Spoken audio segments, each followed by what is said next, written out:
दोस्तों नमस्कार, मैं हूं शैलेंद्र सिंह और आप देख रहे हैं हमारा यूट्यूब चैनल शब्द शैलेंद्र सिंह। आज हमारे साथ हैं शालिनी चंद्रा जी, जो आर्टिस्ट हैं। उन्होंने बहुत सारी फिल्में की हैं, टीवी शो किए हैं, सीरियल्स किए हैं और एड फिल्मों में भी काम किया है। शालिनी जी ने अपना जो करियर शुरू किया वो शुरू किया था शादी के बाद, करीब 15 साल के बाद। तो शादी के 15 साल बाद उन्होंने एक्टिंग की दुनिया में कदम रखा और आज वो एक जाना पहचाना नाम है। बहुत सारी भोजपुरी फिल्में कर चुकी हैं, हिंदी फिल्में कर चुकी हैं, एड फिल्में भी की हैं। तो आज मिलवाते हैं और जानते हैं कि कैसा उनका सफ़र रहा। शालिनी जी, बहुत बहुत आपका स्वागत है। बहुत बहुत नमस्कार आपको। कैसे ये सफ़र शुरू हुआ? आपकी शिक्षा लखनऊ में हुई जी, फिर उसके बाद आगे कैसे बढ़ा? मैं प्रॉपर लखनऊ की ही रहने वाली हूँ। मेरा घर भी लखनऊ में ही है। हाँ। और मेरा ससुराल भी लखनऊ का ही है। और कॉलेज टाइम से ही मुझे एक्टिंग का, डांस का, मतलब स्टेज परफॉर्मेंस देने का हमेशा से शौक़ रहा। बात करने भी मैंने ज्वाइन किया, 1-2 ईयर्स मैंने सिर्फ वोकल करा, पूरा कंप्लीट नहीं हो पाया। फिर ये है कि कुछ ना कुछ चलता रहा, मतलब एक्टिंग लाइन में आने का कोई सपोर्ट नहीं मिला। और उस वक्त इतनी जो आजकल सुविधाएं हैं, या जो कहिए कि लोगों की सोच इतनी खुली हुई नहीं थी। तो उस समय पेरेंट्स ने भी मुझे परमिशन नहीं दी। तो वो एक कहीं ना कहीं कहते हैं ना कि आपका शौक़, जो जुनून होता है, वो अंदर दबा रह जाता है।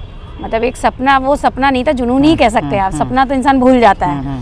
फिर मेरी शादी हो गई, बट वो चीज़ें, मतलब शादी के बाद भी मैं जैसे डांस प्रोग्राम वगैरह कहीं ना कहीं, जैसे घर के फंक्शन वगैरह में, वो सब मैं कंटिन्यू करती रहती थी।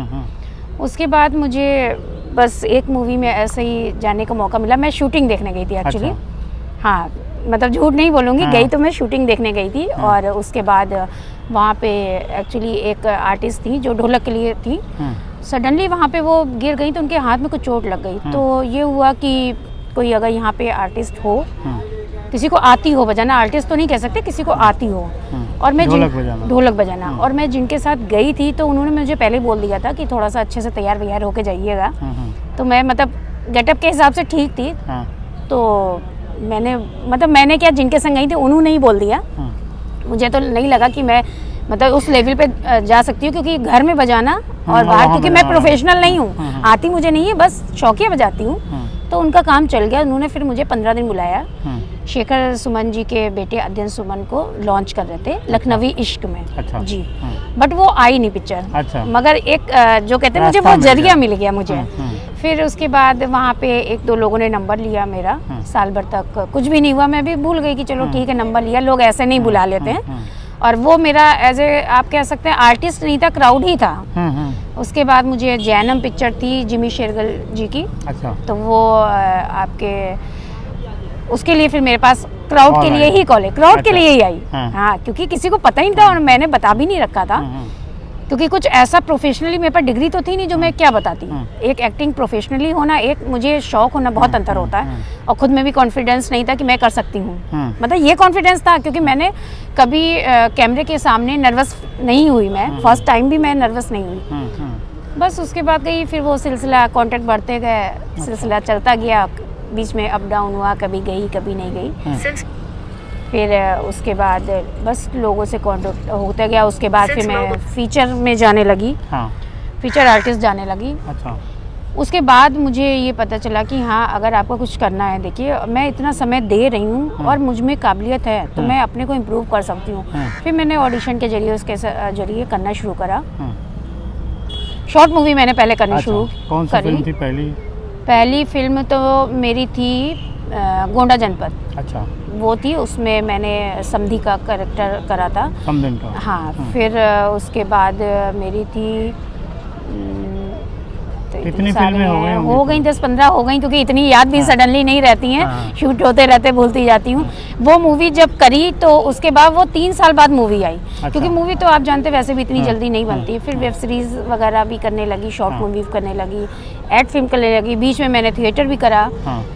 मतलब तो ये है कि सिलसिला धीरे धीरे जो बढ़ता गया। एक था कि मुझे अपने फील्ड में बिना किसी सपोर्ट के नाम बनाना है, तो लोग हमेशा अच्छे मुझे मिलते हैं। जो फैक्ट बात है, लोग जैसे कहते हैं कि फील्ड में अच्छे लोग नहीं, तो मैं इस बात से सहमत नहीं। देखिए, आप अच्छे हैं तो सब अच्छा। अगर आपको थोड़ा सा भी इंसान को पहचानने की परख है ना, और मैंने कभी ये नहीं चाहा कि बहुत जल्दी सफलता, क्योंकि मैं क्राउड के लेवल सहित मैंने हर चीज़ आपको बताऊं, मैंने क्राउड भी करा, मैंने कोऑर्डिनेटर भी किया, मैंने असिस्टेंट डीओपी भी मतलब असिस्टेंट भी करा एडी का। तो मैं हर चीज़ मतलब मैंने ये सोचा कि मैं लाइफ टाइम तो फ्रंट कैमरा नहीं रह सकती, तो जब मुझे इस लाइन में रहना है तो मैं आगे पीछे सब लेके चलूँ कि मैं कभी ज़रूरत पड़े तो मैं बैक कैमरा भी अपने को इस्टेब्लिश कर सकूँ। तो वो बारीकियां सब आती गई और अब तो भगवान की दुआ से काफ़ी लोग पहचानते हैं। आपका यादगार रोल कौन सा है जो आपको याद हो, जो सबसे अच्छा आपको लगा हो? सबसे अच्छा तो अभी मैंने रुद्रकाशी मूवी करी है, अभी आई नहीं है क्योंकि डबिंग चल रही है इसकी। तो उसमें पंडिताइन का कैरेक्टर करा है बहुत अच्छा कि मतलब मेरे हस्बैंड जो हैं उन्होंने एक बेसहारा मुस्लिम लड़की को गोद लिया है, उसके माँ बाप गुजर गए थे। तो एक तो मेरे बच्चे नहीं होते, मुझे वो फ्रस्ट्रेशन, दूसरे हस्बैंड मॉमडन लेके आए वो फ्रस्ट्रेशन। तो मतलब कि उसको मैं किसी भी तरीके से, वो लड़की मुझे बहुत प्यार करती है बट मैंने उसको इतना इग्नोर करा, वो मतलब थोड़ा सा मेरे नेचर से अपोजिट था कैरेक्टर, क्योंकि मैं बिल्कुल ऐसी नहीं हूँ। और बाकी मैंने सावधान इंडिया भी किया हुआ है, क्राइम पेट्रोल भी किया है।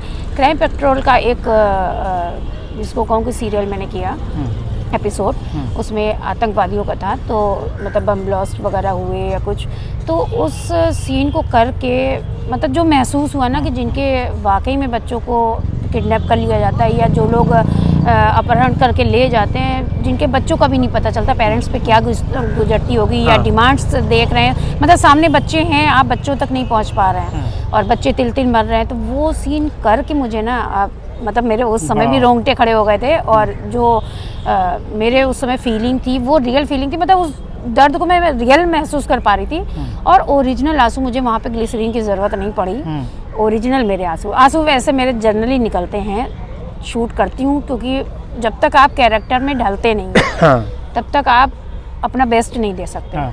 तो मैं ये कोशिश करती हूँ कि जिस कैरेक्टर में जाऊँ उसको के अकॉर्डिंग अपने को ढाल पाऊँ। जी। अच्छा, कैसे रोल करना आपको पसंद है? देखिए कोई पैमाना नहीं होता है आर्टिस्ट का, आर्टिस्ट तो एक जिसको कहूँ पानी है, जिस आप रूप में डालेंगे वैसे ही करे, और हर कैरेक्टर करना चाहती हूँ। बट कहते हैं कि किसी को हंसाना मुश्किल होता है, रुलाना तो बहुत आसान होता है, हंसाना मुश्किल होता है। तो फिलहाल अभी तक तो ऐसा मेरा कोई रोल नहीं मिला। कॉमेडी रोल पसंद करती हैं? हाँ, सब तरह के मगर बहुत ज़्यादा कॉमेडी नहीं। मुझे लगता है सेंसिटिव चीज़ें लोगों को अट्रैक्ट जल्दी करती हैं, वो चीज़ें महसूस कर सकता है इंसान। तो अभी तक मुझे रोल भी वैसे ही मिले। आपको इतना सहयोग फैमिली में किसका मिला? देखिए मेरे सबसे पहले तो हस्बैंड का ही सहयोग बोल सकते हैं। देखिए अगर लाइफ पार्टनर आपके सहयोग नहीं है तो आप इस क्या किसी भी फील्ड में किसी भी लेडी के लिए काम करना मुश्किल है।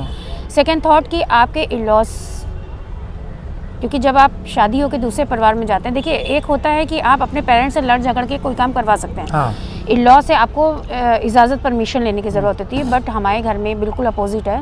मेरी सासू माँ अब नहीं रही, उनका बहुत बड़ा सपोर्ट था। उन्होंने हमेशा मुझे जिसको कहते हैं ना पीछे से पुश ऑन करना, हमेशा उन्होंने मुझे आगे से आगे सपोर्ट करा। और अब नहीं है तो पापा जी हैं, वो भी फुल सपोर्ट। अब एक हफ़्ता जैसे मैं बाहर रह के आई तो घर मैनेज होना मुश्किल हो जाता है एक लेडी के लिए, घर में जब लेडी इत्तेफाक से कोई ना हो। और उसके बाद तो मैं कहूँगी मेरी मेड लोग का बहुत बड़ा सहयोग है, जो रियल काम होता है ना, क्योंकि घर से बाहर जब आप रहते हैं तो आपके घर को मेंटेन पूरा एक मेड ही कर पाती है। तो मैं उनका भी शुक्रिया अदा करना चाहूँगी। जैसे पहले आप एक्टिंग में नहीं थी, हाउसवाइफ थी, फिर अब एक्टिंग में आ गए, एक पहचान हो गई, क्या बदलाव हुआ हाउसवाइफ से? और देखिए कुछ भी बदलाव नहीं हुआ और मैं अपने में बदलाव चाहती भी नहीं, क्योंकि मुझे लगता है जिस दिन मेरे में वो बदलाव आ गया, देखने में, बात करने में, हाँ, दो नज़रिया लोगों का चाहे, क्योंकि जब मैंने शुरुआत की थी उस वक्त मैंने किसी को नहीं बता के रखा था, मतलब अपने कॉलोनी वगैरह में भी नहीं, क्योंकि ये था ना कि एक क्राउड के लेवल पे जा रही हूँ, कभी सीन में दिख रही हूँ, कभी नहीं दिख रही हूँ, एक फीचर आर्टिस्ट में जा रही हूँ, तो वो बताने का कोई रीज़न नहीं था। जनरली लोग होते हैं ना, अच्छा किस मूवी में दिखी तो नहीं थी, तो वो बड़ा इरिटेट करता है ना। तो मुझे ये लगा मैं कभी नहीं बताऊँगी। और मैंने जब सामने से सावधान इंडिया आया, मैंने कुछ एपिसोड उसके कृष्णा चली लंदन जो लखनऊ में सीरियल शुरू था उसमें भी किए हैं। अच्छा। तो उसमें से जब लोगों ने धीरे धीरे देखा तब पूछे शालिनी वो तो तुम ही लग रही थी, मैंने कहा हाँ मैं हूँ। तो वो चीज़ें लोगों को अब खुद से अच्छा लगता है जब सामने से लोग पहचानते हैं। तो जब पहचान के कहीं आप जा रही हैं, उन्होंने पहचाना हाँ भाई इस सीरियल में थी, तो ज़्यादा अच्छा लगता है। हाँ, जब सामने से कोई कहता है ना कि आपको मैंने उस जगह देखा था, वो खुशी देखिए एक अलग होती, खुद से बताने में और दूसरे के पहचानने में बहुत अंतर होता है। आप एक कैरेक्टर आर्टिस्ट के रूप में काम कर रही हैं। जी। क्या क्या अपने में बदलाव किया? बदलाव इन द सेंस जैसे डाइट में है, फिटनेस में है? ये देखिए सब सच चीज़ें कैसे बताऊँ बदली? मैं कुछ भी नहीं करती हूँ। मैं जितने टाइम शूट पे रहती हूँ उतने टाइम ही सिर्फ एक आर्टिस्ट हूँ। उसके बाद मैं प्रॉपर एक हाउसवाइफ हूँ।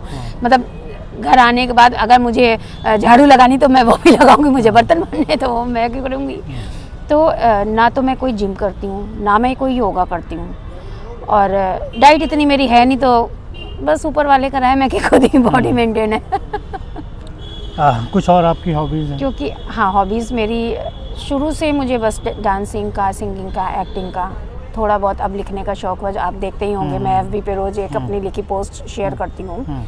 बाकी ऐसा कुछ नहीं। खाना बनाना मुझे पसंद है। मतलब मुझे सबसे बड़ी बात यह कि किसी चीज़ का शो ऑफ नहीं पसंद है। कोई चीज़ बनावटीपन मुझे चाहे नेचर में हो, चाहे चेहरे पे हो, चाहे रिश्तों में, मुझे नहीं पसंद। मैं जैसी हूँ अपने को वैसे प्रेजेंट करती हूँ। मैं 10 साल पहले जैसी थी एज ए आर्टिस्ट, कोई बदलाव नहीं है। जो लोग मुझे पहले से जानते हैं, मतलब वो उनका भी कहना यही है कि आप जैसे पहले थी वैसे आज भी। क्योंकि देखिए वो एक प्रोफेशन है मेरा, और जिस दिन मैंने स्वयं को बदल लिया या अपने नेचर को बदल लिया तो शायद लोगों के बीच से वो गैप हो जाएगा। आपकी आने वाली और कौन सी फिल्में जो जल्दी रिलीज़ होने वाली हैं? हाँ, ये रुद्रकाशी होगी, या अभी मैं जो पैकअप हुआ मेरा कल इसका क्या कहते हैं, हमारी नियति भोजपुरी का, तो उम्मीद है ये सब फरवरी मार्च तक आ जाएंगी। मतलब 2023 में आप नई नई फिल्में देखिएगा शालिनी जी की। जी। और दोस्तों इसी तरीके से आप आगे बढ़ते रहिए, हम लोगों को भी साथ देते रहिए। शालिनी जी जैसे लोगों से हम आपको मिलवाते रहेंगे। आज हम हैं लखनऊ का जो फेमस है कुड़िया घाट, वहाँ पे आप पीछे देख रहे होंगे। और ऐसे ही नई नई जगहों पे और नए नए लोगों से मिलवाते रहेंगे। आप हमारे चैनल को लाइक, सब्सक्राइब और शेयर करते रहिए। यही अच्छा है, एक दूसरे से मिलने का रास्ता है। शुक्रिया। जी बिल्कुल, शुक्रिया शालिनी जी, और शुक्रिया सभी दोस्तों आपका भी, आपने इतना अपना बहुमूल्य समय हम लोगों को दिया।